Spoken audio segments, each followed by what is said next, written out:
Well, that is, I mean, that is, sort of the other aspect. I mean, you look at it in terms of the minimum wage. I mean, this is where I think you have the biggest challenge in terms of trying to convince libertarians, because ostensibly the problem with the minimum wage, for instance, law, is that it's going to reduce employment. So you are preventing people, low-income people, from getting a job, even though it may be worthwhile to them. I had a libertarian professor from a business school argue to me that one is better than nothing, and $1 is better than $0, and that you are preventing someone from selling their labor at a price where they could get a job. You're preventing them from doing that by requiring a company, let's say, to pay whatever, $12, $7.25, $15 in some states in the future. What is the response to that infringement on the contract via, I guess, regulation? Well, we used to have no laws about that, and it was called feudalism and slavery. It used to be that people would be on the Lord's land doing work for him. That's Downton Abbey, right? It's sort of, you're part of the household, and you actually do the work and you don't get any pay. That wasn't a form of life that we wanted in the United States. One of the things that we have to remember is usually when people say, well, if you change the minimum wage law, then it has a bad effect. That is really an argument for getting rid of the minimum wage law entirely. And if you keep going back, it's an argument for getting rid of all the regulations we have, which is an argument for getting rid of all the laws that we have. And, so why have laws against even fraud? Why not let people caveat emptor, let the buyer beware? Libertarians, if they really want no laws at all, then you have to let people engage in fraud as well. If you look in terms of evidence, though, in terms of the laws that we actually have lots of laws in the states, including in the most libertarian states you can imagine. We have environmental law, we have zoning law, we have banking law, we have insurance regulation law, we have consumer protection law, we have marriage law, obviously. The American people don't want no law. They don't want to live in a state of nature. They don't want to live in a war zone. There are places in the world that don't have law, and I feel lucky that I don't live there, right? Just to be conservatives that wanted law and order, this idea that somehow all regulations are bad would mean, okay, get rid of all the laws that we have. Nobody wants that. Libertarians don't want that either. It's kind of striking when you think about it. Most people think zoning law protects their property rights. Well, zoning is a pretty strong form of regulation, and in a lot of ways it has the effect of making it impossible to create low-income housing. But zoning is something that a lot of people want because they know that the value of their property is protected by not having incompatible uses next door. Again, look at Texas or Idaho or any state that seems more libertarian. They have a lot of laws on the books that are intended to protect people from harm and to make sure when they go into the consumer marketplace that people don't cheat them. I just want to quote you in terms of that property rights. You write, it's surprisingly easy to forget that property rights are not merely individual entitlements, but a system that requires the rights of each to be compatible with the rights of others. And I've heard you talk about a law, a zoning law, I think it was from Seattle, and used the example of I think it was a mortuary. Would you, if you recall that example, would you talk about it now? Because I found it to be a very clear example of how property rights and any regulation or lack of regulation, either way you cut it, there is a sort of a taking of some way. I mean, is that fair to say? I mean, is it? Yeah, no, I completely agree. The there's no way to have property without kind of rules about what you're allowed to do with it. And however you have the law, or however you change the law, you're creating and redistributing rights. There used to be no zoning law, but there's zoning law almost everywhere. Houston doesn't have it, but every other place has it. And people in the United States like zoning law. They really, really like it. If they didn't like it, they could get rid of it. We do elect people, and they pass the zoning laws. People want zoning law. But on the other hand, they do complain that, if a change in the zoning law says you cannot do something you used to be able to do, no one likes being told they can't do something. But so what happened in Oregon was that there were some people that were upset that there were certain changes in zoning law happening that prevented them from building property that they wanted to build. So they said, well, let's go back and say, well, keep the zoning laws that we have. So that's kind of important. They didn't abolish all the zoning law. They said, let's keep the zoning law that we have. And any new zoning law that further restricts your use of property cannot be enforced against you unless they compensate you for the loss of your property rights. And then they did this. So let me just explain that concept. So any zoning law that in any way reduces the value of your property by 1 cent, because it restricts the way that you can use it, I guess, or because if it used to be that you could build 2 stories, and they changed the law to say you can only build 1 story, for example. Okay. So any new restriction like that says you do less on your property, you had to compensate the person. But then what they said is any new restriction on you or your father or your grandfather. So the zoning laws that were in effect depended on when your family moved there. So on one street, someone might be subject to the zoning law of 2005, and someone else might be the zoning law of 1990.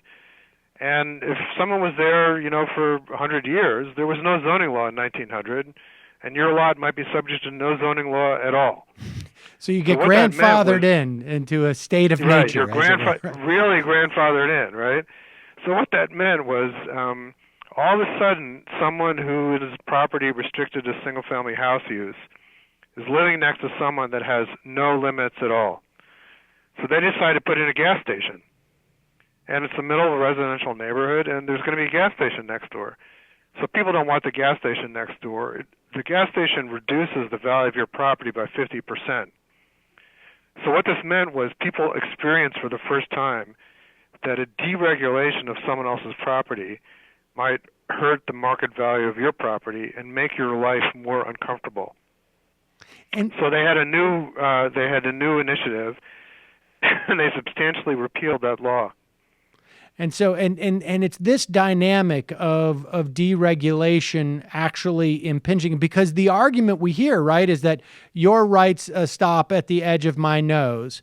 And the arguments that I often have with libertarians is that there should be no sort of strict environmental laws, or anything that I do on my property doesn't necessarily inhibit you. But there is no way to contain, essentially, in our interconnected society, what you do on your property, not in any way inhibiting my enjoyment of my property or just my enjoyment of my life or liberty, per se. Well, obviously, think about a factory that pollutes. Obviously, that affects your life as well as your property. And they're not doing anything on your land, but the pollution substantially affects your land. That's why Americans actually are in favor of environmental law. And same thing, think about low-income housing. If you're in a single-family neighborhood and some churches get together and they want to build multifamily housing, there are a lot of situations that we face in the country where the neighbors say, NIMBY, not in my backyard. I don't want that multifamily housing here because it's going to reduce the value of my property. That's a situation where people are asking for regulation because they think it's going to protect their property rights. It's not a situation where they think regulation takes away their property. Now, in fact, you want to have appropriate regulations so that you can have housing that's affordable by everyone, and that's why you need to have an appropriate zoning structure that allows housing for the poorest people as well as the richest people. Well, and even if you are one of those people who don't want regulations to provide housing for everyone, at the very least, you have to concede that regulations work both ways. That there is no notion that regulations are necessarily a taking. Regulations can be used to enhance or decrease your own personal value one way or another. Talk about, just lastly, because I know you've written about this, is this concept of me as a baker, and I don't want to sell you a wedding cake for your wedding because your wedding represents an offense to my religious or other sensibilities in some way. Talk about this notion of why commerce, once you decide to open up commerce to the public, you are obligated to open it up to everyone. Well, think about the function of public accommodations in general in our country. If you were African American and traveling in the South in the 1950s, what you had to do was to pack a really big picnic to come with you in the car, because you might not necessarily find any restaurant that would let you eat there. You might have to call ahead to find friends where you can sleep, because hotels might not let you book a room. If the marketplace for public accommodations is not open to people, then your freedom to travel is limited. I grew up in New Jersey because I'm Jewish, and my father could not find a job in New York City because they were discriminating against Jewish engineers.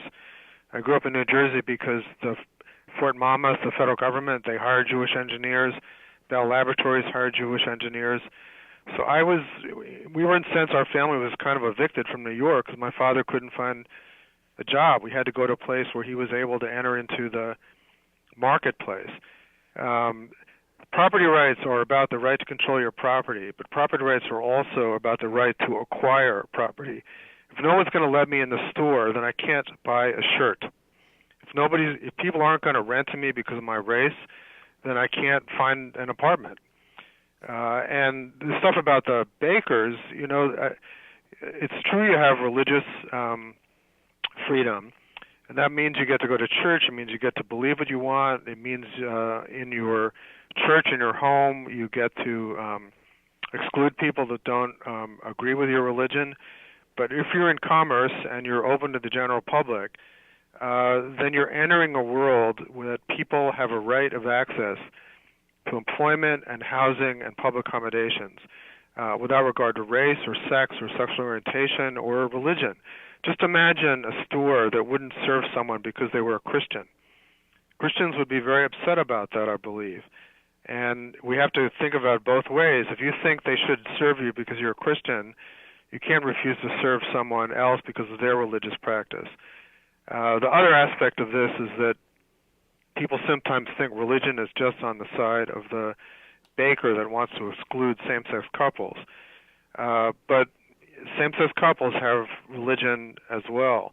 There's religious interest on both sides. And the right way to protect religious freedom is to allow people to have freedom within their own churches and synagogues, within their own belief, within their own private arrangements. But in the public world of the market, public accommodations, employment, and housing, as I said before at the very beginning, we don't have titles of nobility in the United States. That means we do not have a caste system. You're not excluded from the marketplace because of your race. You're not excluded because of your sex. And these days, when we look at how we want things to be arranged, we don't want to prevent people from entering the marketplace because of their sexual orientation either. And in fact, 25 states around the country, and in terms of federally, there's an absence of any sort of a compulsion when it comes to employment and accommodation, for that matter. If you are gay or transgender, you have, in about half the states in the country, is my understanding, you have no right to keep your job. As a gay person, you can be fired because you're gay. And you have no right to housing.